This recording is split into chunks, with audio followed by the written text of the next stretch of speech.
খোলা ছিল না, এটা খুলছে। জানলাতে দাঁড়িয়ে গেছে।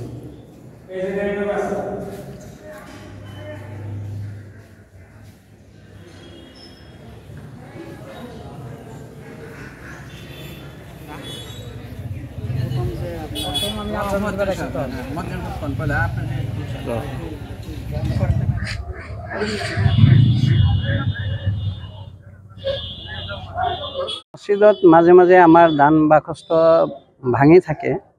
আমি সেই দান বাকচ ভঙাৰ কাৰণেও সিমান ষ্টেপ নলওঁ, কিন্তু আজি দেখা গ'ল যে আজি মই যেতিয়া নামাজ পঢ়িবলৈ আহিলোঁ 4:20 আহিছোঁ মই। আমি আমাৰ মুয়াজ্জিন সাহেবৰ ওচৰত শুনা পালোঁ যে আমাৰ কৰিলে আমাৰ যিটো লাউড মানে এমপ্লিফায়াৰ সেইটো চোৰে লৈ গ'ল। মানে আমি আহি দেখিলোঁ আমাৰ গোটেইবিলাক দৰ্জা জালনা মুয়াজ্জিনক সুধিলোঁ। মুয়াজ্জিনে ক'লে যে আমাৰ দৰ্জা জালনাবিলাক এনেকৈ লগোৱা আছিল, কিন্তু আমাৰ মছজিদত উত্তৰ ফালে থকা যিটো খিৰিকী আছিল তাতে কি কৰিলে, সেইটো যিটো কাঠৰ খিৰিকীটো আছিল সেইটো খুলি ল'লে আৰু তাত বিচনা এখন পাতি তাৰ ওপৰেদি ইমাম চাহেবে যিটো নামাজ পঢ়ে তাত এখন ধুনীয়া বগা কাপোৰ আছিল। এটা সেই কাপোৰৰ হতুৱাই ল'লে নেকি নাজানো, সেই কাপোৰো নাই।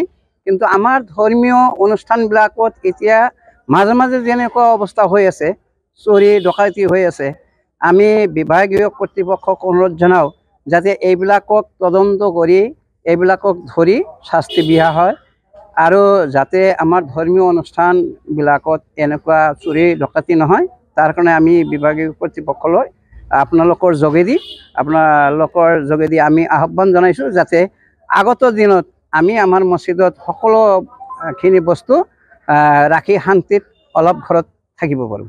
মছজিদত মাজে মাজে আমাৰ দান বাকচ ভাঙি থাকে।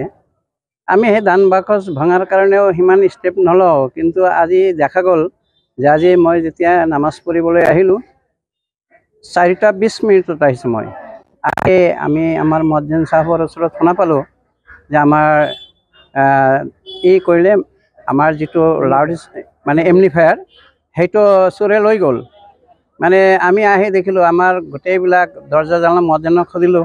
মুয়াজ্জিনে ক'লে যে আমাৰ দৰ্জা জালনাবিলাক এনেকৈ লগোৱা আছিল, কিন্তু আমাৰ মছজিদত উত্তৰ ফালে থকা যিটো খিৰিকী আছিল তাতে কি কৰিলে, সেইটো যিটো কাঠৰ খিৰিকীটো আছিল সেইটো খুলি ল'লে আৰু তাত বিচনা এখন পাতি তাৰ ওপৰেদি ইমাম চাহেবে যিটো নামাজ পঢ়ে তাত এখন ধুনীয়া বগা কাপোৰ আছিল। এটা সেই কাপোৰৰ হতুৱাই ল'লে নেকি নাজানো, সেই কাপোৰো নাই। কিন্তু আমাৰ ধৰ্মীয় অনুষ্ঠানবিলাকত এতিয়া মাজে মাজে যেনেকুৱা অৱস্থা হৈ আছে, চুৰি ডকাইতি হৈ আছে, আমি বিভাগীয় কৰ্তৃপক্ষক অনুৰোধ জনাওঁ যাতে এইবিলাকক তদন্ত কৰি এইবিলাকক ধৰি শাস্তি দিয়া হয়, আৰু যাতে আমাৰ ধৰ্মীয় অনুষ্ঠানবিলাকত এনেকুৱা চুৰি ডকাইতি নহয়, তাৰ কাৰণে আমি বিভাগীয় কৰ্তৃপক্ষলৈ আপোনালোকৰ যোগেদি আমি আহ্বান জনাইছোঁ যাতে আগত দিনত আমি আমাৰ মছজিদত সকলোখিনি বস্তু ৰাখি শান্তিত অলপ ঘৰত থাকিব পাৰোঁ।